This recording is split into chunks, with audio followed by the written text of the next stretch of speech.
Mesdames et messieurs, bonjour, bienvenue dans ce nouveau numéro du décryptage sur Prime News Télévision. Deux sujets au cœur des analyses en plateau. On abordera l'analyse des résultats du brevet d'études du premier cycle ainsi que du baccalauréat, session de juin 2024. En comparaison à ceux de l'année dernière, on en tirera un mot. Certainement, on parlera aussi de ce décret qui régularise un peu le secteur funéraire dans notre pays avec les différents compartiments. On essaiera de comprendre les avancées et les points clés à retenir par rapport à ce décret, ainsi que le communiqué conjoint signé par le ministre de la Santé et son homologue de la Justice, garde des Sceaux, à cet effet. Pour l'exercice de ce jour, je suis avec Adrien Tchomakou. Bonjour à vous. Bonjour Stanislas, à moi, bonjour à toutes et à tous. Merci d'être là avec nous. Je rappelle que plaisir partagé, justement. Je rappelle que vous êtes analyste politique. Tout à fait. En face de vous, Melchior Bassalé, bonjour à vous. Bonjour Stanislas, à moi. Vous êtes journaliste à TVC, vous analysez l'actualité avec nous. Merci pour la disponibilité. Le plaisir est partagé. Adrien Tchomakou, les résultats du brevet d'études du premier cycle de cette année 2024 donnent pour un taux de réussite au plan national 73,74% contre 69,21% l'an dernier. Votre regard? Il faut avouer que les candidats sont désormais fixés sur leur sort. Et quand je prends le BPC, nous avons constaté qu'il y a une légère augmentation du taux d'admissibilité, puisque les enfants sont en train de faire les épreuves sportives actuellement. Ce qu'il faut souligner, c'est quoi? C'est vrai que par rapport au BPC, on a constaté qu'il y a une augmentation du taux d'admissibilité. Mais pour moi, ce taux ne reflète pas en réalité ce que ça devrait être. Je m'explique. Oui, allez-y. Vous savez, en cours d'année, pour ne pas dire presque à la fin de l'année scolaire, le ministre de l'enseignement secondaire a pris une décision selon laquelle les candidats au BPC doivent composer toutes les épreuves qu'ils ne devaient même pas composer, c'est-à-dire les épreuves facultatives. Il avait été, sinon que si vous prenez un peu par le passé, les candidats composaient quoi? Ils composaient des épreuves classiques. Et il y a des épreuves facultatives. C'est-à-dire il y a des épreuves comme la langue, ou il y a aussi des épreuves au choix. Mais pour cette année, pour le BPC, on a rendu tout obligatoire aux enfants. Oui. C'est vrai, en partie, ça favorise certains, mais pour la majorité, en grande partie, on a constaté que des enfants qui ne s'étaient pas préparés pour composer certaines épreuves à l'écrit sont contraints d'aller composer cette épreuve. Et ça agit sur le taux d'admissibilité. Moi, je pense que le taux d'admissibilité de 73 ou 74% pouvait encore aller peut-être à 80 ou 85% si on n'a pas obligé tous les candidats à composer toutes les épreuves. Ça, c'est ma première observation. Par rapport au bac. Oui. Non, on reviendra sur le bac tout à l'heure, si vous le permettez. Le temps de prendre l'avis de Melchior Bassalé sur la question. Adrien Tchomakou relevait quand même un aspect assez important concernant le caractère obligatoire de toutes les épreuves qui ont été composées. Mais rappelons au passage que pour cette session 2024, c'est la toute première fois dans l'histoire quand même de notre pays où il n'y a ni modèle court ni modèle long pour le brevet d'études du premier cycle. Est-ce que cela n'explique pas quelque part les craintes ou ce que Adrien Tchomakou vient de dire? Bien évidemment, mais je vais apporter une touche contraire, parce que ce n'est pas aujourd'hui que l'annonce a été faite. Depuis plusieurs mois, depuis même l'année passée, on disait que le format du brevet d'études du premier cycle allait changer. Et donc pour l'élève qui était en 4e et qui sait qu'il va passer en classe supérieure, c'est-à-dire en 3e, il devrait prendre les dispositions nécessaires pour pouvoir se mettre dans la tête que tout ce que j'apprends, toutes les matières qu'on va m'enseigner durant l'année scolaire, je dois me préparer parce que désormais je vais affronter toutes ces épreuves-là. Je ne suis pas forcément d'accord avec M. Tchomakou quand il disait que le BPC pouvait, le taux de réussite du brevet d'études premier cycle pouvait donc aller bien au-delà de son 13%. C'est vrai, mais l'examen est-ce qu'il est. L'examen n'est pas un concours. L'examen est organisé pour les élèves moyens. L'élève moyen qui puisse donc, qui a été assidu durant toute l'année scolaire, qui a suivi rigoureusement et régulièrement tous les cours. Je pense que si on se classe de ce côté-là, je pense que l'élève moyen peut facilement tirer son épingle du jeu. C'est vrai, si on avait classifié, si on avait demandé aux élèves, aux candidats, j'allais dire, de faire leur choix de preuve, nous tous autant que nous sommes, nous avons des préférences pour telle ou telle matière. Ça, c'est une vérité absolue. Nous avons des préférences pour des matières, mais il ne faut pas forcément... Est-ce que la matière pour laquelle nous avons une préférence, est-ce que cette matière-là va nous conduire dans une vie active? La question reste posée. Donc, le mieux, c'est d'être moulé, c'est d'être proactif dans toutes les matières afin de pouvoir tirer son épingle du jeu au moment opportun. Donc, mettre ça devant, je pense que le problème n'est pas véritablement là. Il faut un problème sérieux de préparation des enfants, des apprenants dans le futur. D'accord. Oui, Stanislas, à moi, il faut d'abord souligner quelque chose. Vous devez constater qu'il y a pour cette fois-ci encore une augmentation du taux d'admissibilité. Au BPC. Au BPC bien sûr. Et cela est dû au fait qu'il n'y a pas de grève, il y a, je dirais même, pratiquement pas de grève pendant toute l'année scolaire. Et ça, c'est à mettre à l'actif du gouvernement et des enseignants, puisque les deux parties ont compris l'enjeu qu'après tout, nous avons des enfants qu'on doit accompagner en matière de scolarité. Mais je continue de le dire parce que quand la rentrée scolaire 2023-2024 a démarré, les candidats au BPC étaient invités à déposer leur dossier. Et à l'occasion, ils ont précisé en même temps, puisqu'il n'y avait pas encore une décision qui les obligeait à aller composer dans toutes les matières. Bien au contraire... Mais ils étaient préparés. Écoutez, ils étaient préparés. Ils étaient préparés. Toutefois, il leur avait été dit de procéder à un choix. Et le choix, c'est-à-dire, soit tu fais la mathématique était obligatoire pour eux tous, mais soit tu fais la science physique, ou bien tu fais l'Allemagne, ou bien c'est l'espagnol. En tout cas, ils ont des observations, des choix à opérer. Ces choix ont été opérés. Ces choix ont été gardés pendant le mois d'octobre, novembre, décembre, janvier. Et c'est en février que le ministre des enseignements secondaires a pris une décision obligeant tous les enfants à aller composer dans toutes les matières. Et ça a traumatisé plus d'un, ça a affecté certains responsables d'enseignement secondaire, je veux parler des directeurs des collèges et écoles, ont quand même réussi à calmer certains esprits, à amener les enfants à avoir davantage l'amour à toutes les matières. D'accord. Mais malgré tout ça, il y a un vide, puisque je pense que jusqu'à présent, il n'y a aucun sociologue dans nos écoles pour pouvoir mieux travailler les enfants, les amener à la raison et les relancer davantage. Donc cela agit sur le résultat. Oui, ce qui est clair, c'est qu'aujourd'hui, voilà, il y a eu, on a supprimé Modène Cours, Modène Non, donc il y a eu ce qui est salutaire d'ailleurs, unique, voilà, avec ces réformes-là. On attendra de voir d'ici les prochaines années ce que ça va advenir. Un peu plus loin, leurs aînés qui ont composé le baccalauréat aussi sont fixés sur leur sort, 56,93% contre 63,08% l'année dernière. Melchior Bassalet, à ce niveau par contre, il y a une chute. Est-ce que ça se comprend selon vous? Merci Stanislas. J'ai été un peu choqué quand j'ai entendu le directeur de l'office du bac dire que cette chute, c'est-à-dire parlant du taux, que c'est un taux qui honore le Bénin. Je pouvais comprendre cette phrase-là sous deux angles. Je disais tout à l'heure, j'ai été choqué, mais dans les deux sens, bien sûr. J'ai été négativement choqué quand il a dit ça, parce que je me dis, si tant est que le bac a chuté d'environ 6% cette année par rapport à l'année dernière, ça voudra dire que ce n'est pas un taux de réussite qui honore le pays.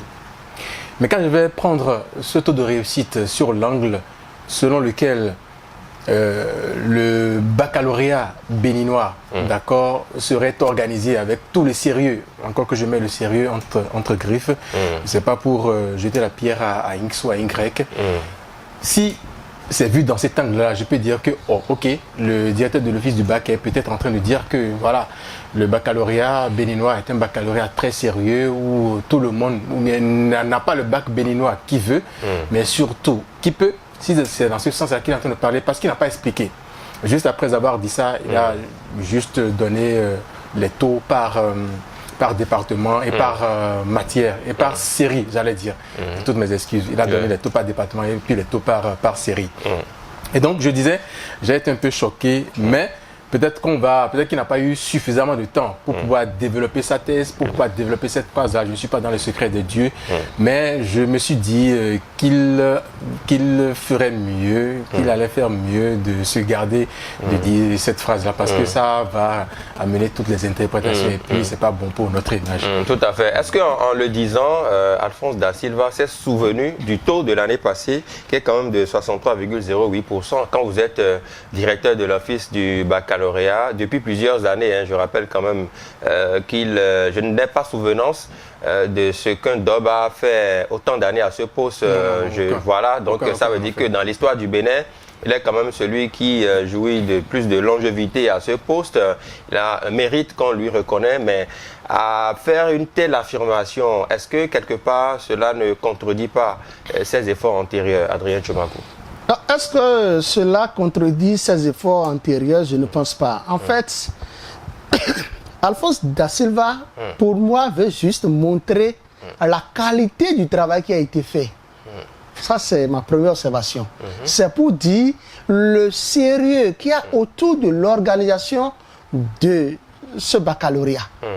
Écoutez, les interprétations vont se diversifier. Et écoutez, quand je prends ce que Alphonse Da Silva est en train de dire, c'est quoi? C'est que, premièrement, avec le taux que nous avons, on a compris qu'il y a une baisse d'au moins 6%. Environ 6%. Mais en quoi cela nous honore? Oui, ça nous honore parce que, premièrement, on a des étudiants aujourd'hui qui ont des difficultés de mieux s'exprimer. Donc, il faut que la direction d'office du baccalauréat continue de tamiser et d'avoir la très bonne qualité. Nous sommes toujours dans la recherche de la bonne qualité. Vous pensez que ceux qui sont déclarés admissibles peuvent aligner 3 mots en français correctement? Écoutez, je pense que aujourd'hui, ceux qui obtiennent leur bac méritent leur bac. Et quand quelqu'un a le diplôme, ça ne s'arrête pas là. Il va s'améliorer. Et pour s'améliorer, c'est de faire assez de lecture, de lire beaucoup d'ouvrages. Ils sont assez d'étudiants à l'université qui parlent très mal le français, qui alignent des mots à l'envers et tout, mais ils ont leur bac quand même. Ils ont leur bac. Cela ne les excuse pas. Je pense que pour avoir un bon niveau, c'est une question de culture. On doit se cultiver de façon perpétuelle. Mais le baccalauréat, ce n'est pas seulement une matière qui fait déclarer l'enfant admis, c'est plusieurs matières à la fois. Un peu comme le BPC. C'est comme le BPC. Oui, tout à fait. Donc, je pense que si Alphonse Da Silva venait à jeter cette phrase, c'est parce que lui-même, il sait que, bon, au regard de tout ce qui se faisait, il y a encore un peu plus de sérieux dans ce qui a été fait maintenant. N'oubliez pas un aspect qui est très important. Il y a des candidats. Si ce taux a chuté comparativement à l'année passée, il y a des candidats qui, par exemple, avaient déposé leur dossier. Ils sont très nombreux. Ils avaient déposé leur dossier et c'est à 2 semaines de la composition que le DOB a sorti une note pour dire que ces écoles ne sont pas autorisées à présenter des candidats. Puisque les candidats, qui sont très nombreux dont je parle, proviennent des écoles. Mais tous ces candidats n'ont plus compétit. À supposer que ces candidats allaient à l'examen et ils réussissaient tous. Le taux pouvait dépasser le taux de l'année passée. Est-ce que vous vous êtes demandé pourquoi est-ce que ces candidats n'ont plus compétit? Oui, le DOB l'a dit et je l'ai dit ici tout de suite. Il dit que l'établissement n'est pas autorisé à présenter des candidats. D'accord, on va finir rapidement avec ce sujet. Maître Bassaleh, vous avez un mot rapidement. En guise de perspective maintenant, qu'est-ce qu'on peut entrevoir? Parce qu'aujourd'hui, ça a chuté, c'est vrai, mais ce n'est pas fini. Il y aura d'autres éditions à venir. Un mot peut-être à l'endroit des candidats et des parents aussi. Non, mais je vais plus m'attarder sur le suivi. Oui. Il faut un suivi très sérieux. Il faut suivre les candidats. C'est ce que je disais il y a un instant. Je ne sais pas. Je ne suis pas dans le secret des dieux pour savoir ce qui a amené Monsieur Da Silva Alphonse à sortir cette phrase-là. Je l'ai dit tout à l'heure. Si on lui avait certainement laissé le temps, il aurait peut-être mieux développé la thèse lui ayant valu cette phrase-là. Maintenant, vous avez demandé ce qu'il faut faire, c'est de travailler simplement. C'est de travailler, c'est déjà saluer ce que le gouvernement fait, à savoir la décision qui interdit désormais les grèves et tout l'accompagnement qui est mis au niveau de tous les acteurs afin que nos examens nationaux soient des examens de qualité. Je l'ai dit à l'entame, peut-être il mettait la mise sur la qualité, c'est pourquoi il a justifié ce taux honorable pour le Bénin et tout. Maintenant, ce qu'il faut faire, c'est juste de travailler et de bien suivre les candidats pour que les taux à l'avenir soient plus reluisants que ce qu'on a observé cette année. D'accord. Abordons maintenant le deuxième sujet qui a rapport à la mort, justement. Après la vie, il y a la mort. On souhaite vivre longtemps avant de passer de l'autre côté. Mais Adrien Tchomakou, le gouvernement béninois, pense à l'après-vie de ses concitoyens. Il pense désormais réorganiser, réguler le secteur funéraire au Bénin. Plusieurs décisions ont été prises. Il y a un décret du chef de l'État. Il y a ensuite un communiqué conjoint des ministres de la Santé, Benjamin Moukbaki, et de son collègue garde des Sceaux et de la Justice, Yvon Detchenoum. On va y aller au cas par cas, pas suivre les compartiments. Il y a que désormais l'inhumation ne peut excéder 30 jours après le décès, sauf dérogation du procureur de la République. Quel est votre regard sur cet aspect-là déjà? Une très bonne observation. Vous savez, cette décision pour moi elle est vraiment salutaire et c'est l'occasion pour moi de féliciter une organisation non gouvernementale qu'on appelle Assistance Diaspora, si je ne me trompe pas, dirigée par M. Medakou Déby, qui a toujours lutté pour que les morts ne continuent plus de donner à manger aux vivants. Mais je pense que c'est criminel. Au Bénin, on constate toujours que ce sont les morts qui donnent à manger aux vivants. Et quand quelqu'un décède dans une famille, c'est maintenant le corps à quelqu'un. Or, au moment où l'intéressé était malade, l'intéressé ne trouve personne. Personne ne voit la son secours. C'est quand il meurt qu'il devient parent à tout le monde. Je pense que si le gouvernement béninois vient à prendre une décision courageuse du genre, que désormais, quand quelqu'un meurt, les parents ont au plus 30 jours pour l'enterrer. Je pense que c'est parce que le gouvernement même a passé en revue beaucoup de choses qui l'écœurent, qui donnent matière à réflexion. Vous savez qu'il y a toujours dans des morgues, des morts, des décès, des corps de plus de 20 ans. Ça existe ici au Bénin? Mais c'est ça, le gouvernement a pris la fois passée pour aller enterrer dans une fosse commune. Donc je pense que quand l'intéressé vit, l'intéressé a souffert, il est mort. Et on conserve son corps jusqu'à ce que le corps même commence par se gâter, pourrir, dépérir. Or, l'être humain, l'âme n'est plus là. Est-ce que c'est une bonne chose? C'est quand quelqu'un meurt qu'il trouve maintenant des gens et on commence par se battre. Non, on commence par dire, c'est à tel endroit on doit aller l'enterrer. Et je pense qu'avec cette décision prise par le gouvernement, ou désormais, quand il y a mort d'homme, et que 30 jours après, les gens ne viennent pas enterrer, que ce soit dans une morgue publique ou privée, il suffit que celui-là, qui est le chef morguier, informe les autorités compétentes. Le gouvernement vient chercher le corps. On ramasse les corps, on fixe une date, on va aller les enterrer dans une fosse commune. Mais que Bassalé, quand c'est comme ça, est-ce que quelque part, cela ne vient pas, comme le disait Adrien Tchoumakou tout à l'heure, freiner le bénéfice ou voilà, le gain économique en griffe de certaines personnes, parce que on sait qu'un corps à la morgue, c'est quand même un certain nombre de francs CFA par jour, et le nombre de temps, en tout cas, plus le corps dure là, plus ça fait quand même un chiffre d'affaires conséquent pour ces gérants de morgue là.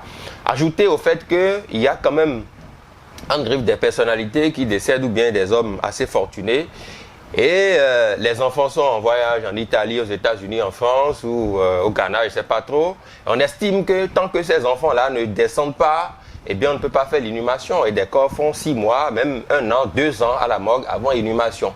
Votre avis? Mon avis, il est simple, je partage entièrement l'avis de Adrien Tchoumakou, qui donnait raison au gouvernement. Je vais abonder dans le même sens pour dire que le gouvernement a bien fait, il a trouvé le juste milieu, mais que ça fasse, j'allais dire, des manques à gagner pour les entreprises funéraires. Bon, moi je ne suis pas venu ici pour en débattre, mais ce que je voudrais dire, c'est déjà salutaire que des corps ne fassent pas plus qu'un certain temps dans les morgues.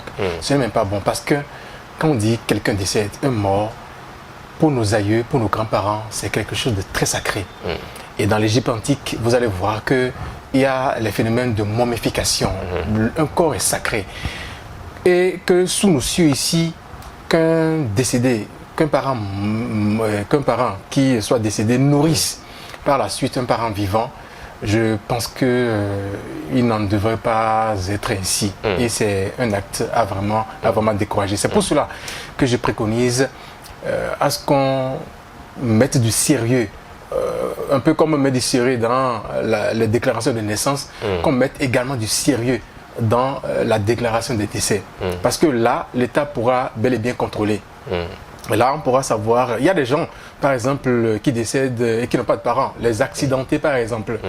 Quelqu'un sur une route fait un accident et puis tombe, on ne trouve pas ses parents. Et c'est ce que disait M. Tchoumakou tout à l'heure en disant qu'il y a des morts, qu'il y a des gens décédés qui font une vingtaine d'années dans les morgues. C'est parce que peut-être, je ne suis pas dans le secret des dieux, c'est parce que peut-être les morguiers ne savent pas à qui appartient ces corps-là. Et c'est vraiment dommage. C'est pour cela que je disais tout à l'heure, il faut préconiser la déclaration des décès. Il faut mettre également au sérieux la déclaration des décès également. Et là, ça va être, le secteur va être un peu plus, en tout cas, ça va plus soutenir la décision gouvernementale. Oui, mais que dites-vous de ceux-là qui veulent organiser des funérailles grandioses pour leurs parents, attendant les fils et filles qui sont à l'extérieur, ils doivent descendre tous en boubou blanc, sous de grandes bâches, avec quand même un pâté d'invités et autres. Tout ça, là, c'est fini désormais.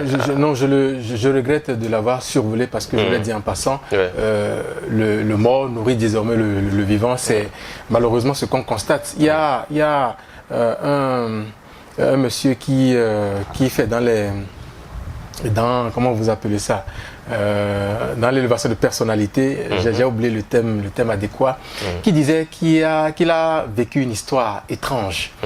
Il semblerait qu'il a une clinique et que dans cette clinique, un malade était atterri.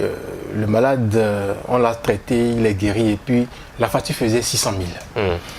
Et du coup, le monsieur n'avait pas d'argent pour payer. Tout le monde l'a abandonné, carrément. On l'a gardé là, à la clinique. Et le monsieur qui est guéri, il disait au responsable, on va faire un petit jeu. D'accord ? Je vous vois venir. Prenez mon téléphone et appelez mon village et dites-le que, bon voilà, je ne suis plus de ce monde. C'est terminé, je ne suis plus de ce monde. Et puis en même temps, ils se sont rassemblés, ils ont cotisé 1 200 000, 1 300 000 pour venir chercher le corps. Malheureusement, ils sont venus, ils ont trouvé le monsieur assis.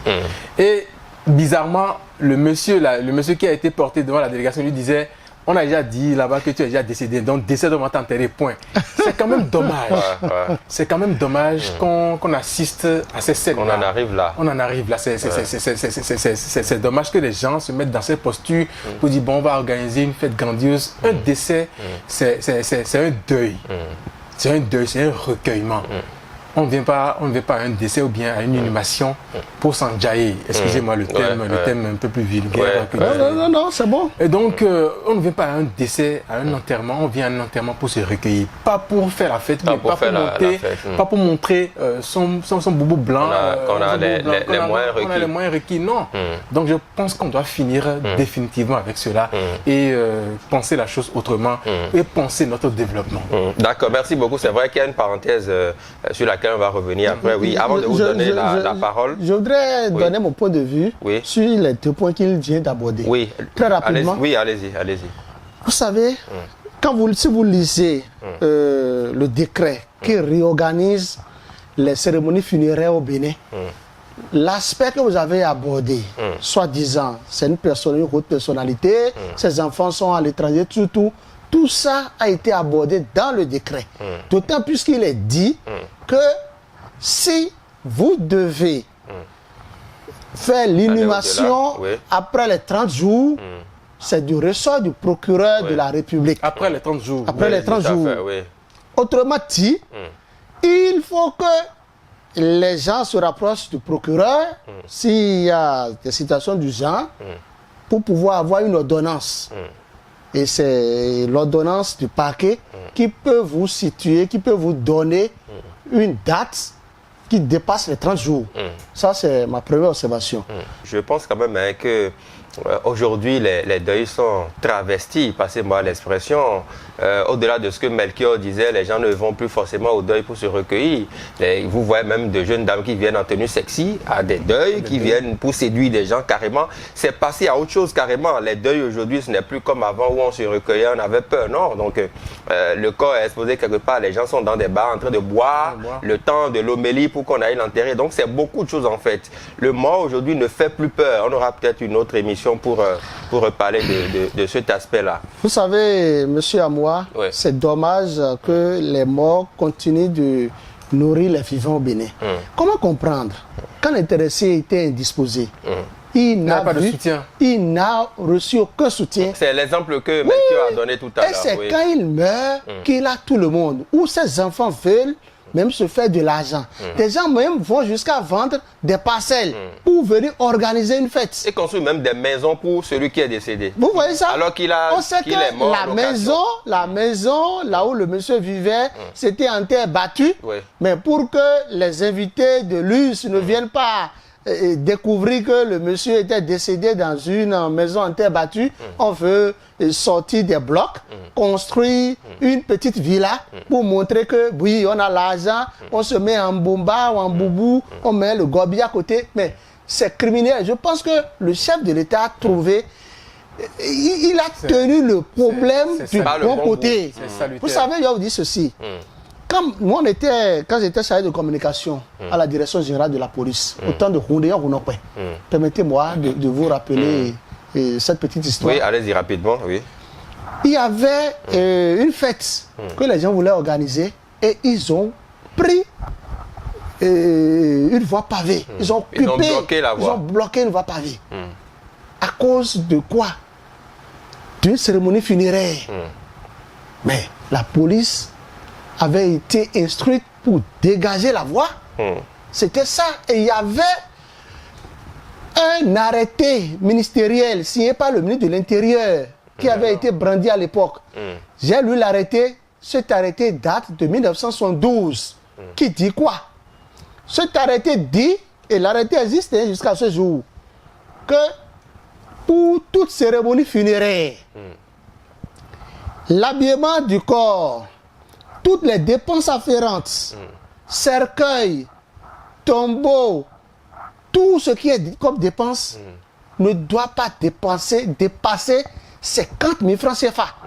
Les réceptions à faire, surtout les parents de ceux qui sont en train d'inhumer le corps. Où en sommes-nous par rapport à l'application? Vous comprenez? En fait, ça ne doit pas dépasser 50 000. Si ça dépassait 50 000, c'est que les enfants du défunt iront à Sebana. C'était comme ça en ce moment.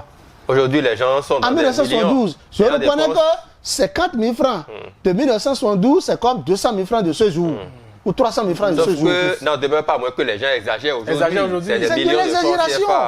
Quelqu'un qui est décédé, normalement, dans l'intervalle d'une semaine au plus, on doit déjà pouvoir l'enterrer. C'est ça. Alors, c'est comme ça. Melchior Bassalet, est-ce que quelque part, pour leur emprunter leur habitude, est-ce qu'on ne gagnerait pas à aller aujourd'hui à l'école des musulmans? Parce que qu'on les aime ou qu'on ne les aime pas, on sait que quel que soit votre rang et tout, franchement, dans les meilleurs délais, en intervalle d'une journée ou de 48 heures maximum, ils ont fini avec ça, ils sont passés à autre chose. Est-ce qu'on ne gagnerait pas peut-être à copier cette pratique-là, qui du moins revient très moins cher, et ça évite aussi toutes les dépenses folles qu'on pourrait organiser autour de ces funérailles-là?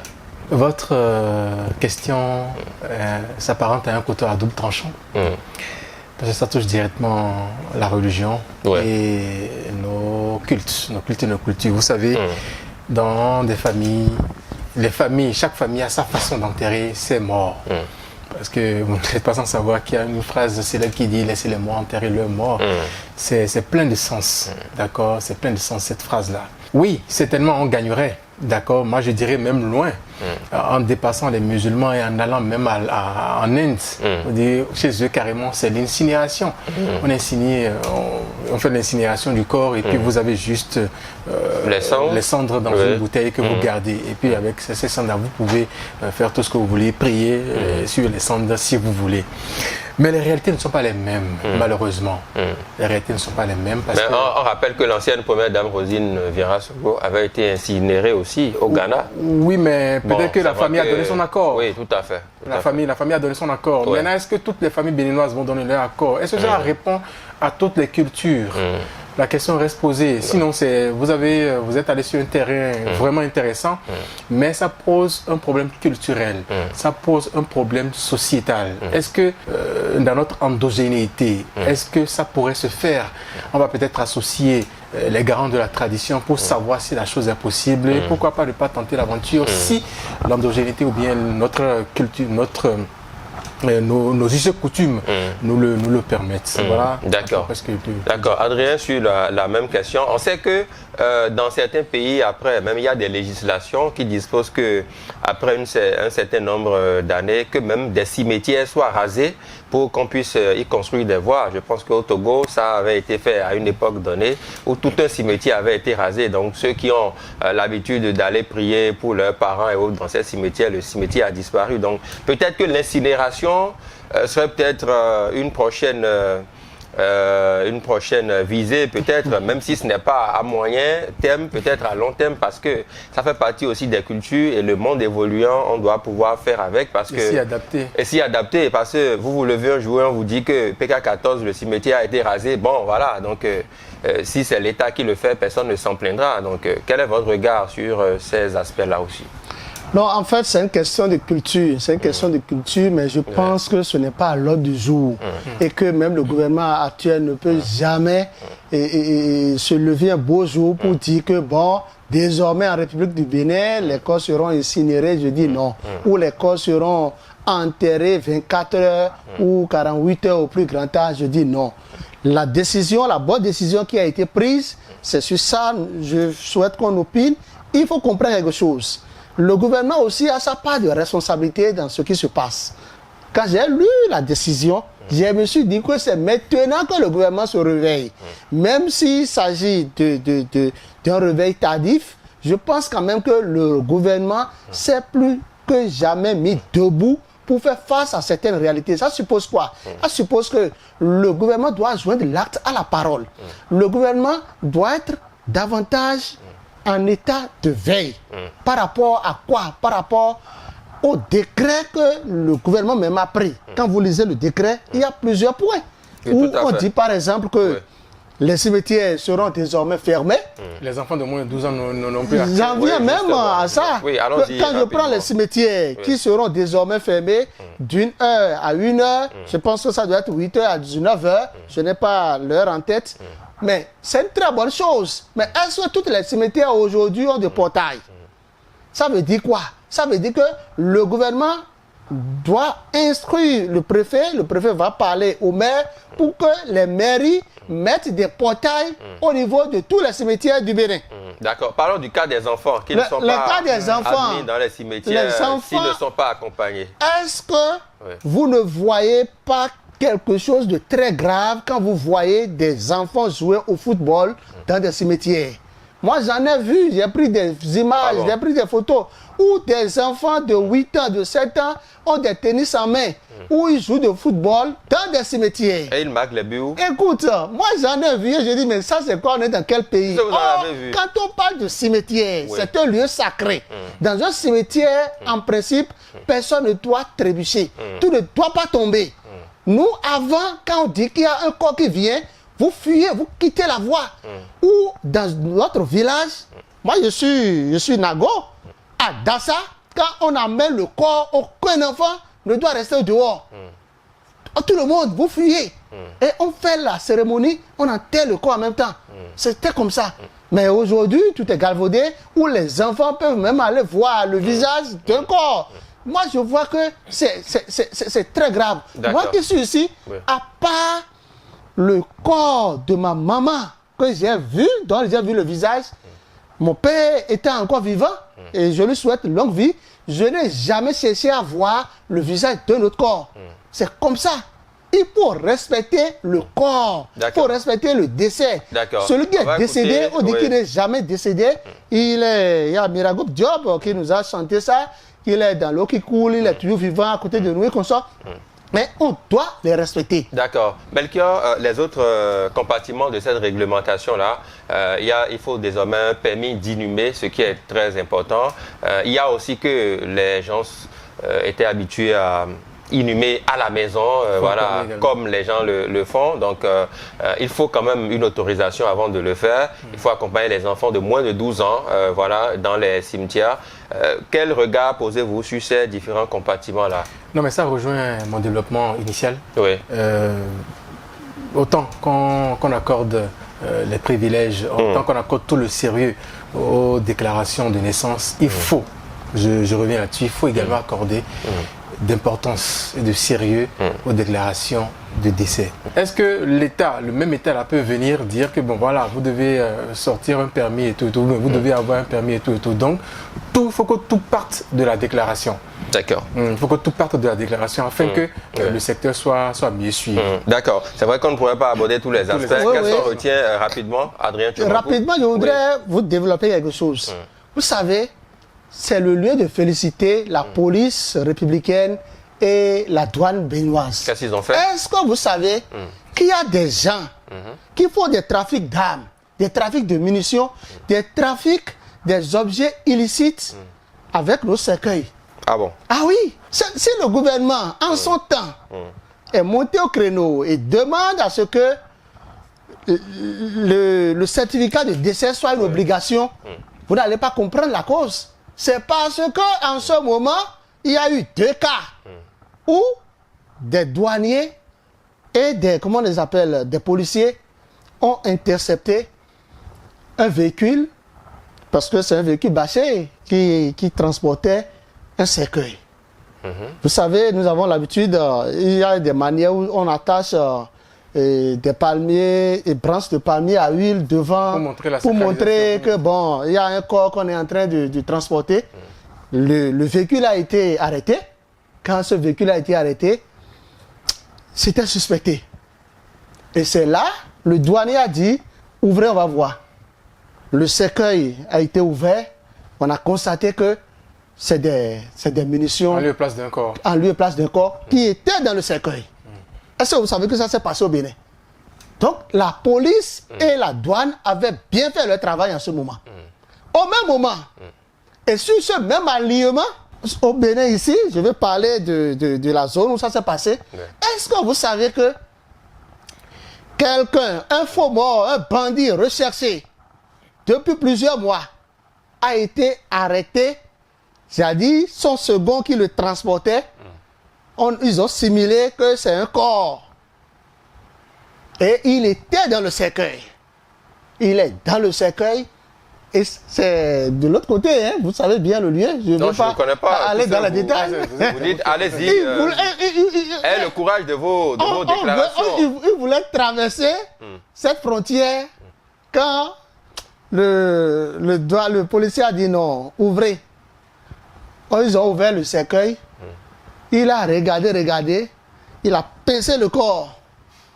Il a pincé l'être humain qui était dedans. Quand il a pincé l'être humain s'est agité. Il a dit, ah bon? Ça veut dire que, c'est quelque... D'accord. C'est pour montrer que... C'est pour dire quoi? Voilà. C'est pour dire, même si le gouvernement dit, nous devons désormais avoir cette catégorie de cercueil. Parce que si vous lisez le décret, le gouvernement dit désormais les cercueils, les qualités de cercueil que nous devons désormais utiliser pour nos... Oui, c'est d'autres aspects qu'on abordera, puisque le temps ne le permet pas. Donc, c'est pour dire que c'est une très bonne décision. Oui. Le gouvernement, après réflexion, a tapé du poing sur la table, mais le gouvernement n'a qu'à avoir le courage de mettre en application la dite décision. D'accord. Parce qu'on nous a parlé de 30 jours, il faut que, quand ce que je cherchais, vous avez parlé de moyens à gagner. S'il n'y a pas de moyens à gagner, de manquant pour les gestionnaires de morgue privés, c'est une question de réorganisation. Il y a aussi un acte à leur endroit. Et si les 30 jours sont passés, c'est à eux d'informer les autorités compétentes qui viendront chercher le corps, mais avec des ordonnances, tout acte compris, pour qu'il soit dédommagé, réglé financièrement plus tard. D'accord. Donc, c'est pour dire que nous sommes dans un état de droit, nous devons respecter les textes. Le gouvernement a pris une décision qui, pour moi, est vraiment salutaire, vous l'avez dit, même si il y a des points d'ombre où le gouvernement doit procéder à un accompagnement. Le gouvernement doit se dire maintenant, j'ai la politique, j'ai les moyens de ma politique, j'ai les moyens d'assumer ce que je dis.